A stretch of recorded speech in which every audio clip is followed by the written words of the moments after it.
Dites donc, c'est l'épisode où les femmes piquent un petit peu leur crise, je vois. C'est un petit peu sexiste, dit comme ça. Enfin bon, cet épisode se déroule quelques semaines après la fin de la saison 3. C'est dit rapidement dans une réplique de Jamie qui donc est revenu. Hein, donc il essaye d'appuyer le fait que ça fait plusieurs semaines qu'il est là, donc il le dit rapidement. Et ouais, ça va me poser légèrement problème sur quelques points. On va en parler au fur et à mesure que ça viendra. On va parler déjà de Daenerys qui est toujours dans son coin et qui est toujours pas parti pour en direction de Westeros, au royaume des sept couronnes. Euh, à nouveau, je sais pas exactement ce qu'elle veut faire. Elle veut rallier tout le continent sur lequel elle se trouve maintenant. Je sais pas trop, c'est pas grandement précisé ce qu'elle veut faire exactement. Est-ce qu'elle veut attendre avant de s'attaquer à Westeros pour avoir encore plus d'armées ou que ses dragons aient grandi? Je ne sais pas. Mais bon, ouais, son objectif, là, ça va être d'aller à la cité de, comment ça s'appelle, Myrine, et je ne sais pas pourquoi. En parlant de ces dragons, ils sont grands, hein, ils ont pris un petit peu de taille depuis la dernière fois, et ils nous font leur petite crise d'ado.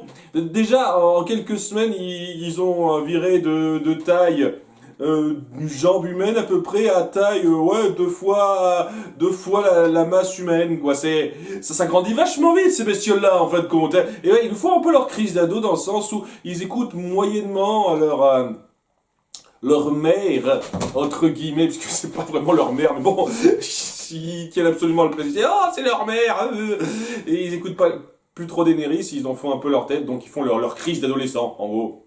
Et pour l'instant, c'est pas particulièrement développé. Peut-être que par la suite, ça jouera un rôle. Mais voilà, c'est ça. On se penche un petit peu davantage sur Dario, qui est joué par un différent acteur. Et je trouve ça un peu dommage. Parce que ça arrive des fois que on a un problème avec un acteur parce qu'il n'est pas dispo, quelque chose comme ça. Et donc des fois on doit se résoudre à remplacer cet acteur. C'est arrivé à quelques reprises. Donc c'est arrivé pour Dario, ça aurait pu arriver pour un personnage plus important. Donc c'est pas plus mal non plus. Mais ouais, j'aimais bien ce côté très à part, très bellâtre qu'avait Dario qui le rendait un peu à part, surtout par rapport aux différents personnages qu'il y avait, dans le sens où vraiment on sentait le côté homme, homme à femme, mais pas dans le sens à femme, objet à collectionner, mais objet à conquérir en fait. Et là, c'est juste un mec lambda. L'acteur a l'air d'être tout à fait correct, mais voilà, c'est ce genre de mec lambda qu'on voit dans ce genre d'histoire, et qui se démarque pas grandement par son allure, en fait. Bon, le peu que je vois, il fait bien son job, hein, ça n'a pas l'air d'être un mauvais acteur, mais bon, voilà, il continue un petit peu son jeu de séduction en y allant un petit peu finement autour d'elle, hein, et elle se rend compte du stratagème, et elle a l'air d'être relativement ouverte à ça, dira-t-on. Voilà, enfin bref, en chemin pour Myrine, il voit que les gens du coin ont posté un cadavre d'enfant à chaque à toutes les bornes pour aller à Mérine, je sais pas pour narguer qui viendrait là. Ils attendent Daenerys, ils savaient que Daenerys allait s'attaquer à eux pour une raison X. Je sais pas, j'ai loupé un truc qu'on m'explique, je piche pas ce délire là. Pourquoi Myrine se comporte comme ça, de façon aussi violente et agressive? Est-ce qu'ils étaient du côté de Yunkai, peut-être? Je ne sais pas. D'ailleurs, je le redis, techniquement, après s'être emparé de Yunkai, il devrait avoir accès à la flotte qu'il y avait là-bas, un petit peu. À moins que tous les dirigeants se soient enfuis avec cette flotte. Peut-être, je sais pas. Je pige pas. Je vous avoue, je pige pas. J'espère que ce sera un petit peu plus explicité par la suite. Parce que ce genre de conneries, ah, mais il faut faire gaffe à ce qui est dit dans le livre, ah, il faut réfléchir un petit peu à comment ça devrait marcher. À un moment donné, il faut arrêter de se foutre de ma gueule, expliquer les choses clairement au sein de la série même. Hein, parce que ce genre de choses me saoule un petit peu, quoi. Mais bon, en dehors de ce détail-là, c'était pas mal. C'était pas mal du tout le passage autour de Daenerys.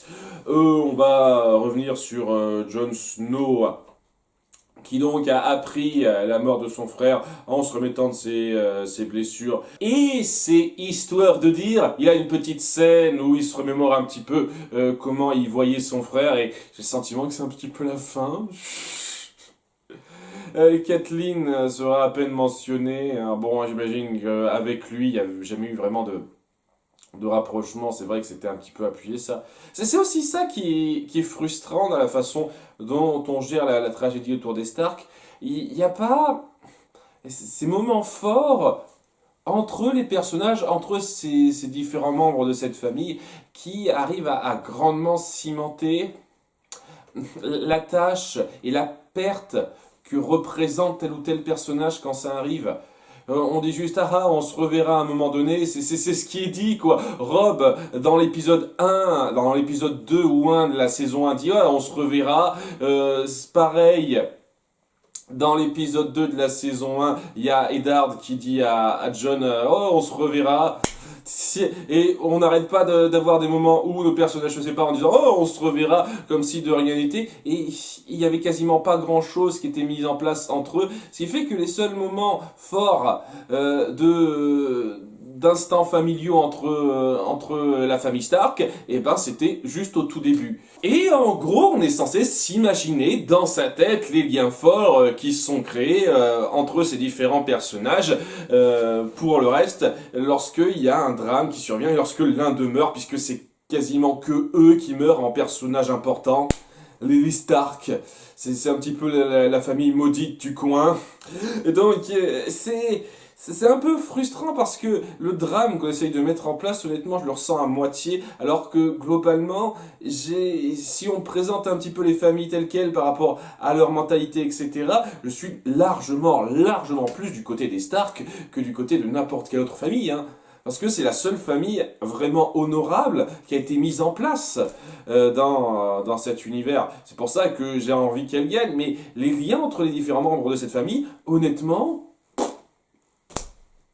Voilà, cette espèce de drame qui est mis en place, à part un peu après la mort d'Eddard, où on a vraiment appuyé la tristesse de la chose, et ben je vous cache pas que ça a très peu d'impact émotionnel, alors que ça devrait en avoir beaucoup plus, pour moi. Un petit souci. Bref, j'ai fait une grosse parenthèse, je m'excuse. Il est convoqué pour un petit procès parce qu'il a été du côté des sauvageons et a dû tuer son commandant pour ça, donc on lui remet ça un petit peu en pleine gueule.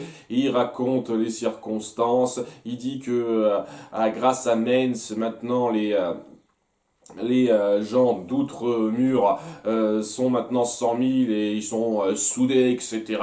Il y a plusieurs factions qui sont regroupées, et même des géants qui ont été de leur côté, etc. etc. Donc il faut se préparer. Tout le monde se dit, ok, très bien, d'accord, on va pas te condamner pour ce que t'as fait, il faut qu'on se prépare. Voilà. Ok, il a fallu attendre des semaines pour que ce procès se passe. Parce que... Ou alors, on fait un bond dans le temps avant, ces quelques semaines passées, ou bien... Parce que, vraiment, s'il s'est passé plusieurs semaines après la fin de la saison 3, comment ça se fait que ce soit que maintenant qu'il en parle, que ce soit que maintenant qu'il informe tout le monde de ce qu'il sait, merde. Ok. Très bien, c'est un petit peu dommage ça, hein. Ce que ça raconte, c'est très bien, ça met en place le fait que il est prêt à répondre de ses actes et n'a absolument pas honte de ce qu'il a fait. Et c'est vraiment pas mal. Et puis on montre bien dans ses déplacements qu'il a été vraiment blessé et qu'il il n'est pas encore totalement à 100% établi de ce que lui a fait Ygritte il y a quelques temps. Donc c'est vraiment pas mal en soi cette scène, hein, ce moment. Mais c'est juste la période de temps que vous instaurez là, je comprends pas très bien. C'est pourquoi instaurer une grande période de temps pour un truc qui devrait être discuté genre tout de suite après son arrivée. Et une fois qu'il est un temps soit peu guéri et qu'il a la capacité de parler, eh ben on l'écoute, merde. Je sais pas, c'est un peu gros pour moi quoi. En tous les cas, du côté d'Ygritte, rapidement, puisque j'en ai parlé, il n'y a pas grand chose qui se passe, à part qu'on appuie le fait qu'elle aurait pu le tuer, mais elle lui a juste décoché des flèches à des endroits non vitaux. Ok, et donc là, t'as encore des sentiments pour lui, etc., etc. Et c'est là que notre petite troupe de sauvageons sont rejoints par une autre faction pour attaquer en sandwich Château Noir, et qui s'appelle les Ten. Voilà, donc ouais, ils s'apprécient pas très bien parce que les Ten sont des gros barbares qui apparemment sont fans de viande humaine. C'est un petit peu leur truc, ce sont des petits cannibales. Ok, ok. Et ouais, c'est bien, on nous introduisait ça tout de suite. Est-ce que c'était un temps soit peu évoqué avant? Ok, il y a d'autres factions un peu à part. Il y a aussi dans cet épisode beaucoup de nouveaux clans qui sont mis en place, histoire de bien complexifier davantage les choses. Lorsqu'on m'a dit, ah mais tu vas voir, ça va se simplifier, il va y avoir moins de groupes, etc. Tu te fiches de moi, il y en a encore plus. Il y a encore plus de groupes à suivre, merde. Il y a deux, trois trucs qui sont regroupés, mais sinon il y a encore d'autres groupes qui se rejoignent. D'accord, à Port-Réal, je reconnais que maintenant c'est un petit peu plus centré, quoi. Il y a davantage de monde, mais il y a encore pas mal de groupes à suivre, hein. Donc, ouais, à Port-Réal, puisqu'on en parle, il y a un nouveau groupe de gens qui arrivent, qui sont conviés au mariage imminent de Geoffrey et de Marjorie. Et parmi eux, il y a le clan des, je sais plus comment il s'appelle, qui était lié à l'ancien roi Targaryen. Et donc, ouais, ils l'ont un petit peu mal parce que, bon, la femme du roi Targaryen et ses enfants ont été tués alors, suite à l'insurrection. Donc, ils en veulent beaucoup à Lannister, mais ils se doivent quand même de faire présence. Et pour les représenter, on a le prince Oberyn, qui est vraiment à une dent contre les Lannister, c'est bien montré.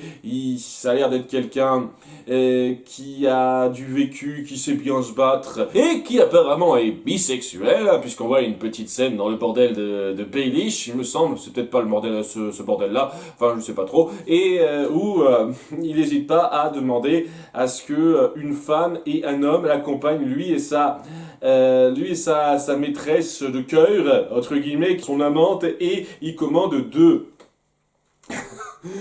prostituées, un mâle à une femelle, chacun pour aller avec le même personne du même sexe, voilà. Donc, ouais, bisexuel, hein, quelqu'un de très ouvert, c'est cool. Est-ce que ça va être mis sur le tapis particulièrement, ça ou pas? En tout cas, oui, on met bien en avant le fait qu'il a une dent contre les Lannister. Et ouais, qu'il est là parce qu'il les déteste, et s'il fait ça, c'est par obligation, mais aussi parce qu'il a un petit peu envie de trouver un moyen de les faire chier, apparemment. C'est pas particulièrement davantage exploré, mais je suis sûr que on passera du temps sur ce nouveau personnage. Et donc, du côté de Port-Réal, on a Sansa qui est toujours triste de savoir que sa mère et son frère sont morts. Ça fait des semaines qu'elle a pas dormi, mais apparemment ça se voit pas très bien. Honnêtement, pour quelqu'un qui n'arrive plus à dormir de ça, on doit bien la maquiller pour ça, hein. On doit bien la maquiller pour que ça se voit pas, j'imagine. Et ouais, Tyrion essaye de la réconforter en proposant son aide. Est-ce que je pourrais faire quoi que ce soit pour vous aider? Et elle dit non, je veux pas, je veux que personne me parle. Voilà, voilà. Et Shae fait sa petite crise de jalousie en disant oh, ça fait je sais pas combien de temps que tu m'as pas touché, j'ai envie qu'on le fasse tout de suite maintenant. Et Tyrion dit non mais pas maintenant, et fais gaffe. Et après elle fait sa petite crise en disant ah c'est toi qui as voulu qu'on te paye pour que je quitte Port-Réal. Il a l'air de faire l'étonner, donc c'était vraiment juste une décision de Varys, semble-t-il. Et à cause de ça, et étant donné qu'elle s'est un petit peu retrouvée d'elle-même, mise d'elle-même dans la chambre de Tyrion, elle finit par se faire repérer par une servante de Cersei qui aura donc vent de qui est vraiment la prostituée pour qui il en passait. Eh ben dis donc, t'as mis le temps à faire le lien, parce que ça me paraissait assez évident, ma petite, hein. D'ailleurs, du côté de Cersei, on voit que ses retrouvailles avec Jaime ne sont pas super bien passées, puisque apparemment, elle veut plus de lui dans sa couche, malgré le fait que ça fait plusieurs semaines qu'il se soit retrouvé là, pour une raison X. Apparemment, il est parti trop longtemps pour elle, et elle a fini par ne plus avoir envie. Apparemment. Hein. Donc voilà, elles sont bougonnes, hein, les femmes dans cet épisode, hein, elles sont bougonnes. Et j'avoue que j'ai du mal à saisir ce que vous voulez faire par rapport à ça, quoi. Vous essayez de mettre un petit peu en avant qu'il y avait quelque chose de fort entre eux, mais en fin de compte, non. Jamie, sur lequel on se centrera un petit peu, alors que Tywin a fait forger deux épées particulières à partir d'un acier trempé ultra résistant, etc. Ça a l'air d'être un acier légendaire ou je sais pas trop quoi. Et donc il reçoit une épée de Tywin, Jamie, alors que lui veut réintégrer la garde et suivre le serment qu'il a fait, mais Tywin lui dit non, non, non, je veux que tu rentres à Castral Rock, mais non, non, non, il veut rester dans la garde, histoire de conserver un début d'honneur en suivant ce serment-là, mais bon, la vraie raison, enfin, d'après ce qu'il dit, c'est qu'il a envie de rester auprès de Cersei, parce que, voilà, voilà, c'est un petit peu la femme avec qui il veut rester, semble-t-il, j'avoue. Et donc on va avoir pas mal de scènes où il essaiera de se réintégrer, où il se fera railler, notamment par Geoffrey, qui veut pas... qui le voit de haut, hein, ça c'est très étonnant. À un moment donné, est-ce qu'il va apprendre que c'est son père pour de vrai, voire confirmation que c'est son père? Je sais pas, on verra ça, on verra. Il sera aussi un petit peu embêté par Brienne, qu'on a laissé vivre pour une raison qui m'échappe. Mais bon, elle vit là maintenant, elle a l'air d'être bien traitée et tout. Pour qu'il honore sa promesse en faisant en sorte que les filles de Kathleen s'en sortent, en dépit du fait qu'elle soit morte, hein, c'est toujours un serment qu'il a prêté pour ça. Il se dit, tu sais quoi, on sait pas ce qui est arrivé à Arya, c'est bien de mettre ça sur le tapis, et puis Sansa, maintenant c'est Sansa Lannister, elle s'en sort plutôt bien en termes de situation, elle risque pas grand chose, enfin pas beaucoup moins de choses ici qu'ailleurs. Et Brienne répond, ouais, tu penses sincèrement, vous pensez sincèrement qu'elle est en sécurité à Port-Réal? Est-ce qu'elle serait particulièrement en sécurité ailleurs qu'à Port-Réal? Je me pose la question, mais j'imagine qu'il y a matière à débat. Mais bon, ça va pas plus loin que ça. Brienne qui, puisqu'on en parle, a approché Marjorie et la grand-mère Olenna qui se prépare pour le mariage. Et elle veut parler un petit peu de Marjorie, de ce qu'elle a vu, c'est-à-dire l'ombre de Stannis, l'enfant de Stannis qui a tué Renly pour prévenir un petit peu des sorcelleries dont est capable Stannis. C'est vrai que c'est bien de mettre ça sur le tapis. D'ailleurs, est-ce qu'à un seul moment, il comptait en faire part à qui que ce soit? Je veux dire, lorsque Kathleen et Brienne sont rentrés au camp de Robb, ils ont prévenu personne par rapport à ça? C'est genre, on garde ça pour nous et puis merde. Je sais pas. Je pense que ça aurait été un truc important à mettre en place. Maintenant que vous faites en sorte que Brienne partage ça avec quelqu'un, je me pose la question, est-ce qu'à un seul moment, il comptait faire en sorte que ce soit partagé avec quelqu'un? Kathleen et Brienne. En dehors de Marjorie, semble-t-il. Alors parce que oui, Marjorie c'était l'ancienne promise de Renly et donc elle juge qu'il est bon de la prévenir elle, mais bon, c'est un petit peu bizarre quoi, que ce soit seulement ça. En tout cas, on verra, peut-être que ça lui vaudra la confiance de Marjorie, ce sera elle maintenant, la future personne qu'elle servira, sans doute. On verra. Peut-être. À nouveau, quoi. Elle arrête pas de sauter d'un coin à l'autre, Brienne. Mais bon, on repart un peu sur Sansa qui continue de pleurer sa famille morte, tandis qu'elle se fait aborder de façon un peu suspecte par un mec.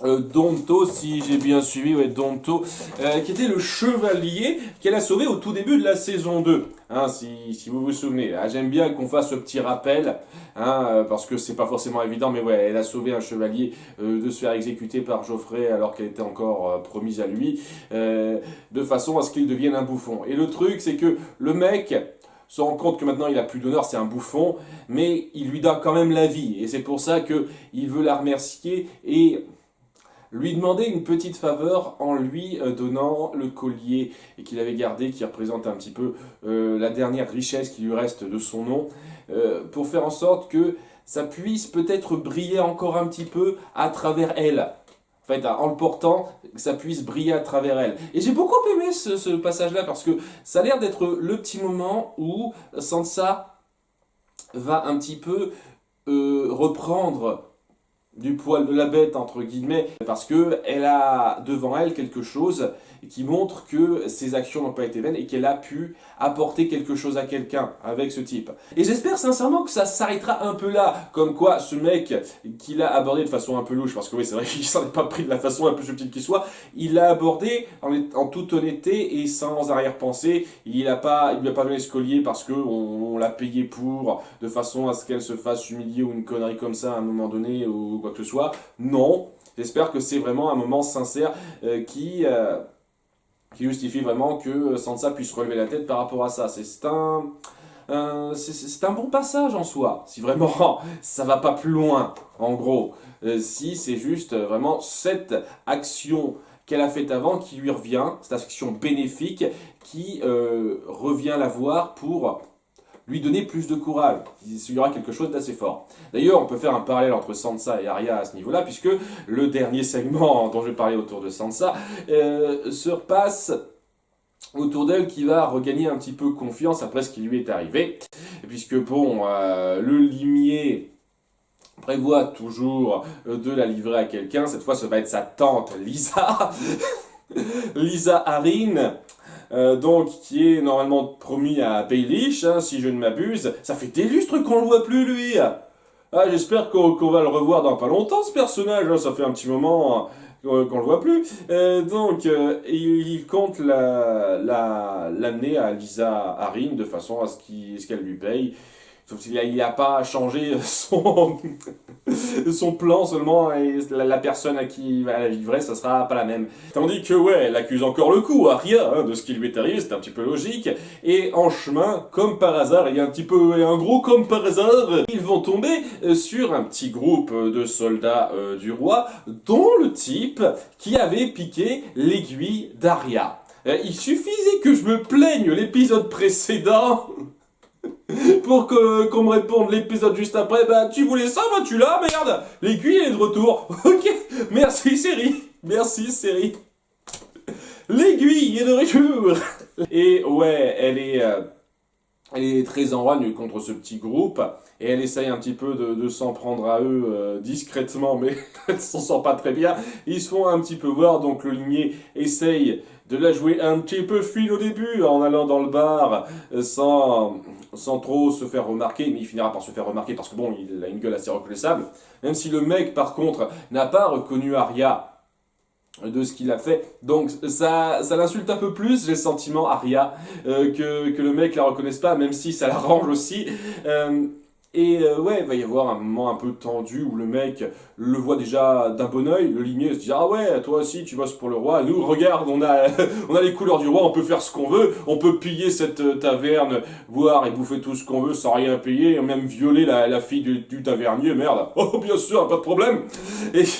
Et le limier se dit ouais, je vais bouffer, mais j'ai pas envie de vous suivre parce que j'emmerde le roi. Donc le mec le prend assez mal, il y a un moment de tension assez forte, on met bien ça en place, c'est assez cool, et au bout d'un moment, c'est le grand combat, la grande baston où il se défonce à mort, et où Arya finit par intervenir à la toute fin pour buter deux mecs un peu par surprise, dont le fameux type qui lui avait piqué son aiguille pour le tuer exactement de la même façon dont il a tué un de ses compagnons lorsqu'il s'est emparé de l'aiguille. Et donc le mec se souvient d'Arya la seconde avant qu'elle lui embroche la gorge, comme il l'avait fait pour cette personne. C'est une espèce de petite revanche qu'elle a, Arya, qui lui redonne un petit peu du poil de la bête aussi. Donc on a cette espèce de parallèle très cool avec Sansa et Arya, qui étaient un peu au bout du rouleau après ce qu'elles ont vécu, après les pertes immenses qu'elles ont vécues, mais qui arrivent à remonter la pente avec des opportunités qui s'offrent à elles. Sansa grâce aux retombées d'une bonne action qu'elle a faite il y a 2 saisons de ça, et Arya en ayant une revanche sur quelque chose qui lui est arrivé il y a 2 saisons de ça aussi. C'est cool, hein. Il y a ce parallèle qui est très bien foutu. J'ai bien apprécié ça, c'était ma partie préférée de cet épisode. Sinon, c'était un bon épisode d'intro qui mettait en avant la nouvelle situation mise en place, avec de nouveaux clans, les Ten et je sais plus, la famille la famille qui a une dent contre les Lannister. Je trouve que c'est le genre de choses qui auraient pu être mises en avant un petit peu avant, parce que ça fait un petit peu, ah, tout d'un coup, on vous balance ça, parce que ça va créer de nouvelles factions, un peu plus de complexité. Mais ouais, c'est pas non plus... c'est pas non plus folichon, quoi. Mais ça peut promettre par la suite. C'est pas super folichon, quand même. Et puis bon, c'est cette période de plusieurs semaines que vous mettez en place au début, je trouve ça un peu gros. Vous auriez juste pu dire plusieurs jours, et ça aurait été, ça aurait eu un peu plus de logique pour moi par rapport à ce qui est dit. Parce que ouais, ça fait plusieurs semaines que la fin de la saison 3 a eu lieu, mais pourtant c'est que maintenant qu'on écoute Jon Snow parler de ce qu'il a vu. C'est que maintenant que Brienne décide d'alerter Marjorie sur ce qu'elle a vu qui a tué Renly, et deux, trois autres choses comme ça fait un peu gros, quoi, la période de temps qu'on instaure.